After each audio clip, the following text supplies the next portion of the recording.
Hey everyone, welcome back to the rapid review for MRCEM exam. In today's video, we are tackling a classic cardiac arrest scenario you might encounter in the MRCEM exam and in real life.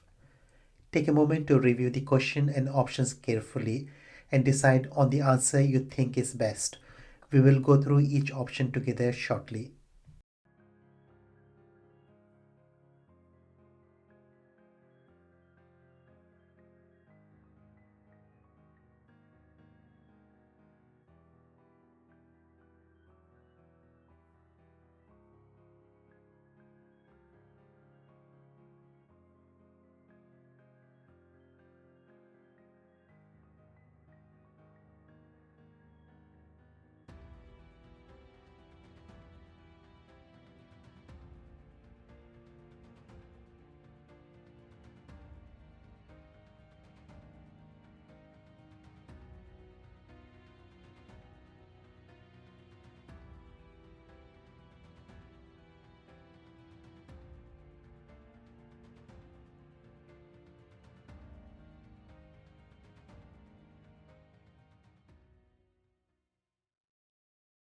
Let's dive into the question. A 65-year-old patient presents with chest pain and suddenly goes into cardiac arrest while waiting to be seen in the A&E. Resuscitation is initiated according to the ALS protocol. The patient is found to be in a shockable rhythm and a shock is delivered at the correct energy level. The question asks, when should the resuscitation be stopped to perform a rhythm check? And the tricky part, what is the least correct answer? Let's break this down option by option. Option A, organize electrical activity on the monitor. This is the least correct answer. Now, this might seem like a sign of improvement, but there's a catch.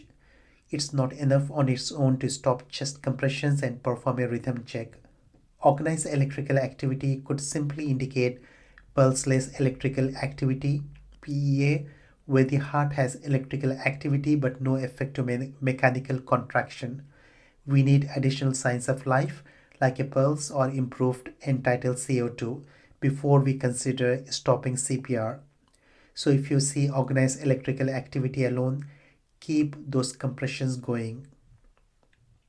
Option B, sharp rise in end-tidal CO2, EtCO2. Option B is a sharp rise in end-tidal CO2. This is a great sign. If you suddenly see a spike in EtCO2 levels during CPR, it usually indicates improved cardiac output or even ROSC. EtCO2 is one of the best indicators of effective resuscitation because it shows us that the blood is flowing and CO2 is being exhaled. If you see this, is a good moment to pause and check the rhythm. Option C, purposeful movement. This is no-brainer.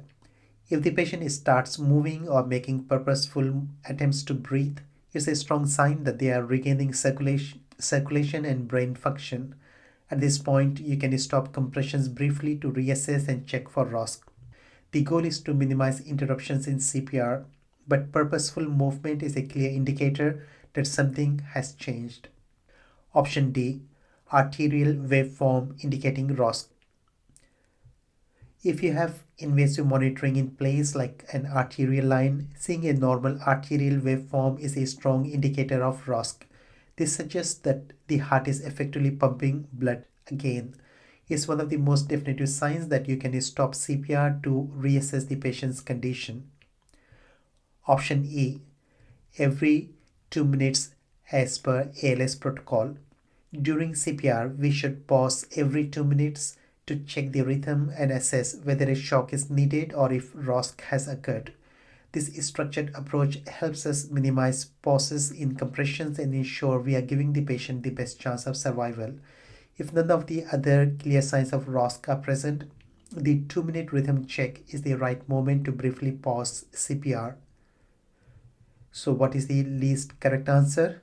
It's A, organized electrical activity on the monitor. And there you have it, folks. Knowing when to stop CPR for a rhythm check is crucial in managing cardiac arrest effectively. Thanks for watching, and I will see you in the next video.